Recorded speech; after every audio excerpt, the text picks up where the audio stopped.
Countable এবং uncountable determiner এই বিষয়গুলো নিয়ে পরীক্ষায় কিন্তু প্রায় প্রশ্ন থাকে।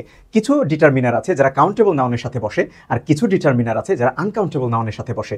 চলুন আমরা একটু দেখে নিই যে আমাদের এখানে সেই ডিটারমিনারগুলো যারা কাউন্টেবল এবং আনকাউন্টেবলের সাথে আলাদা আলাদা করে বসে। আবার হ্যাঁ, কিছু ডিটারমিনার কিন্তু আছে যারা দুই ধরনের নাউনের সাথেই কিন্তু বসতে পারে, অর্থাৎ কাউন্টেবল এবং আনকাউন্টেবল। তাহলে কথা না বাড়িয়ে আমরা ভিডিওতে চলে যাচ্ছি। আমাদের আজকে আমরা এই তালিকার প্রথমে যাদেরকে আমরা দেখতে পাচ্ছি আমাদের কলামে, একেবারে প্রথম কলামে, এরা হলো কাউন্টেবল ডিটারমিনার। কাউন্টেবল ডিটারমিনার মানে কি? ডিটারমিনার আসলে কখনো কাউন্টেবল হয় না, কাউন্টেবল হয় নাউনগুলো। অর্থাৎ একটা নাউনের যখন কাউন্টেবল নাউনের পূর্বে যে ডিটারমিনার বসে ওকেই আমরা বলি হলো কাউন্টেবল ডিটারমিনার। তাহলে সেই হিসেবে আমার এখানে প্রথমে কাউন্টেবল ডিটারমিনার হিসেবে কারা আছে?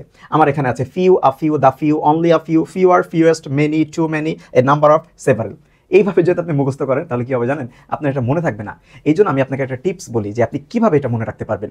আপনি মনে রাখতে পারবেন হলো এই ফিউ এর পরে আপনি একটা নাউন লিখবেন। যেহেতু এটা বলছেন আপনি একটা কাউন্টেবল ডিটারমিনার, তাহলে আপনি একটা কাউন্টেবল নাউন এখানে লিখে ফেলেন। আচ্ছা দেখেন, আপনি যদি এখানে একটা কাউন্টেবল নাউন লেখেন, যেহেতু ফিউ এগুলো প্লুরাল, তাহলে আমি এখানে একটা বুকস লিখছি।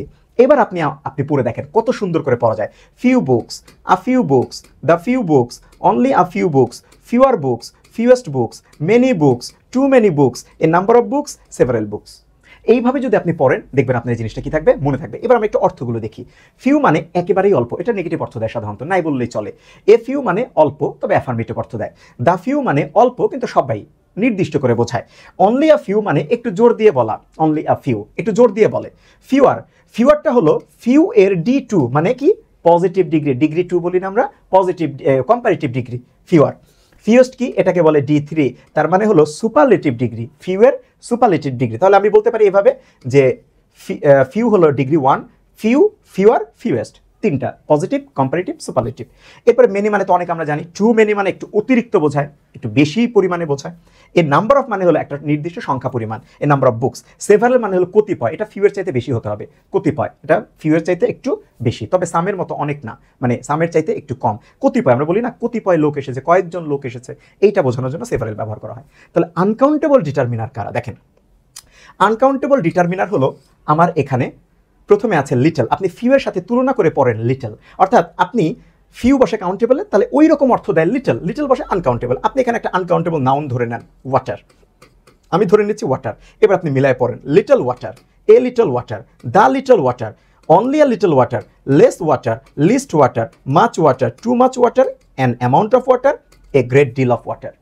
এইবার আসলে আমরা একটু অর্থ দেখি। লিটল মানে কি? ওই যে বললাম ফিউয়ের মতো যে নাই বললেই চলে, নেগেটিভ অর্থ দিবে।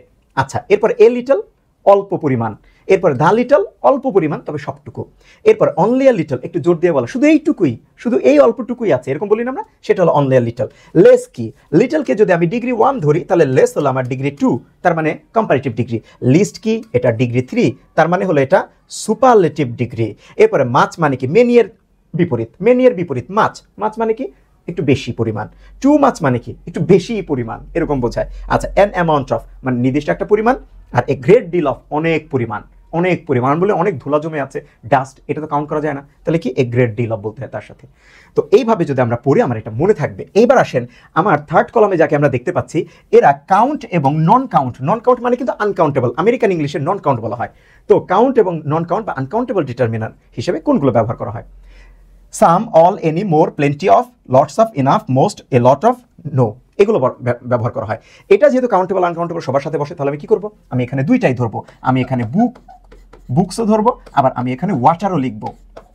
ওকে, এইবার আপনি আসেন দেখেন, some books, some water, all books, all water, any book, any water, more books, more water, plenty of books, plenty of water, lots of books, lots of water, enough books, enough water, most books, most water, a lot of books, a lot of water, no book, no water। তার মানে এরা সবার সাথেই ব্যবহৃত হয়।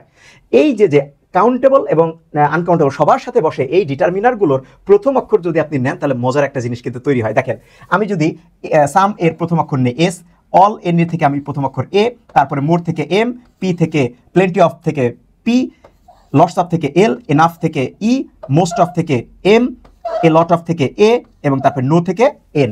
তাহলে দেখেন এটা দিয়ে একটা সুন্দর একটা শব্দ হয়, কি জানেন? Sample man.